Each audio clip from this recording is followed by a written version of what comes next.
மயக்கம் என்ன படத்தில் ஒரு ஃபோட்டோகிராஃபர் தனுஷ் சாரை பார்த்து வைல்டு லைஃப் ஃபோட்டோகிராஃபி வேணும், நீ போயிட்டு எடுத்துகிட்டு வா அப்படின்னு சொல்லுவார். தனுஷ் சாரும் போயிட்டு பயங்கரமாக கஷ்டப்பட்டு பயங்கரமாக சூப்பரான ஃபோட்டோஸ்லாம் எடுத்துகிட்டு வந்து கொடுத்தா, இது என்ன இது ஆய் மாதிரி இருக்குது அப்படின்னு சொல்லிடுவார். பட் ஃபைனலாக தனுஷ் சார் எடுத்த ஃபோட்டோக்கு தான் ஒரு பெரிய இதில் செலக்ட் ஆகிருக்கும். அதை போயிட்டு சார் அது நான் தான் எடுத்தேன்னு சொல்லுங்கள் சார் ப்ளீஸ் அப்படின்னோடனே செக்யூரிட்டியை விட்டு அடித்து அமுச்சிடுவாங்க.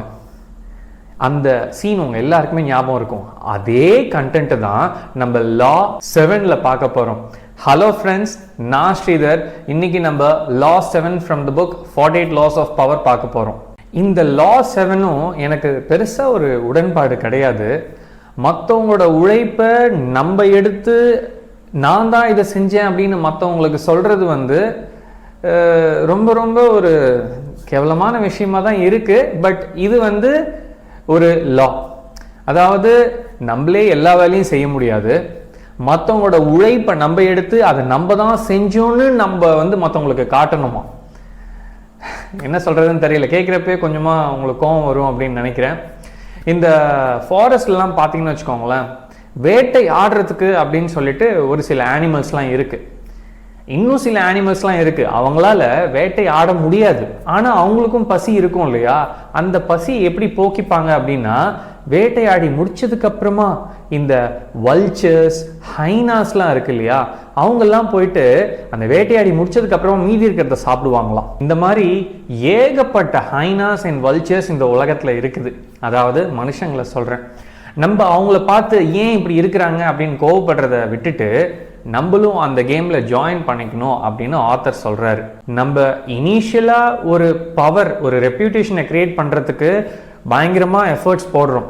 பட் வாழ்க்கை பூரா அதே மாதிரி எஃபர்ட்ஸ் போட்டுட்டு இருந்தீங்கன்னு வச்சுக்கோங்களேன், நீங்கள் ரொம்ப டயர் ஆகிடுவீங்க, ரொம்ப வேர் அவுட் ஆகிடுவீங்க.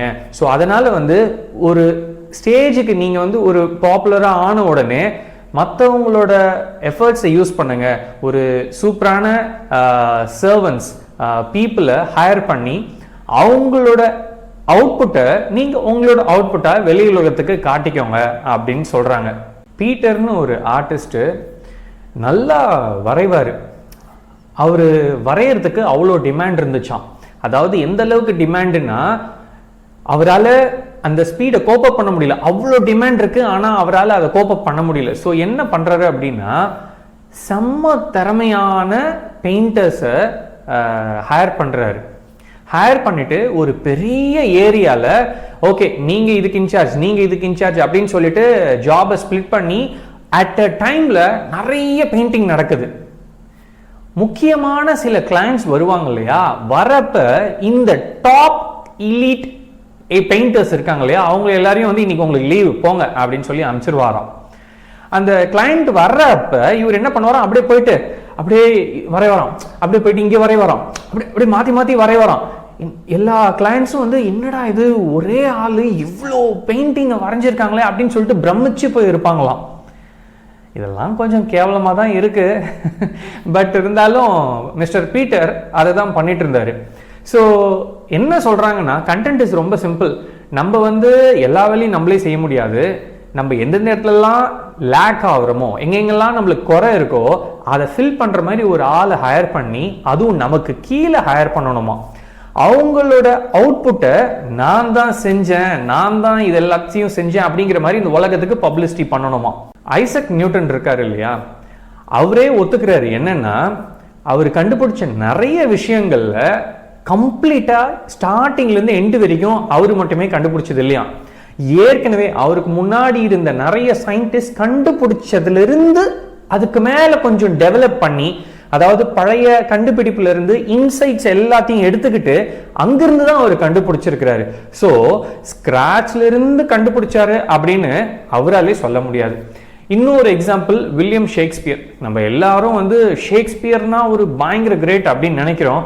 ஆனா அவரே ப்ளூடார்ச் அப்படிங்கிற ஒருத்தர்கிட்ட இருந்து இன்சைட்ஸை எடுத்து காப்பி பண்ணி தான் வந்திருக்கிறாரு. ஸோ ஆத்தர் என்ன சொல்றாருன்னா, இந்த உலகத்துல நிறைய, அதாவது பழைய மக்கள் இருக்காங்க இல்லையா, பாஸ்ட் பீப்புளோட திறமை எல்லாமே அப்படியே இருக்குது. நம்ம வந்து அப்படியே ஸ்மார்ட்டா அப்படியே யாருக்கும் தெரியாத மாதிரி அவங்களோட காப்பி அடிச்சு அதுல இருந்து கொஞ்சமா ஒரு மாடிஃபை பண்ணி டெவலப் பண்ணி நான் தான் செஞ்சேன் அப்படின்னு சொல்லிட்டு மற்றவங்களோட அப்ரிசியேஷனை நம்ம பெறலாமா. ஸோ இந்த லா இதுதான். நீங்களே எல்லா வேலையும் செய்ய முடியாது, மற்றவங்களோட எஃபர்ட்ஸை யூஸ் பண்ணி அதுக்கு கிரெடிட்டை நீங்க எடுத்துக்கோங்க அப்படிங்கிறது தான் இந்த லா. எனக்கு மனசாட்சி படி இது ரொம்ப ரொம்ப தப்பு. யாராவது ஏதாவது நல்லது செய்யறாங்க அப்படின்னா நம்மளுக்கு அதனால ஒரு சக்சஸ் வந்திருக்கு, ஒரு பாப்புலரா ஆயிருக்கும்னா இவரு தான் இதுக்கு காரணம், கிரெடிட் கோஸ் டு ஹிம் அப்படின்னு சொல்றது தான் நியாயம் அப்படிங்கிறது என்னோட தாட். எனிவே உங்க தாட் என்ன அப்படிங்கிறத நீங்க கமெண்ட் பாக்ஸ்ல ஷேர் பண்ணுங்க. So as always sharing is caring. And அடுத்த வீடியோ லா 8 படிச்சுட்டு நான் என்ன புரிஞ்சதுங்கிறத உங்களுக்கு நான் சொல்றேன். Take care and bye.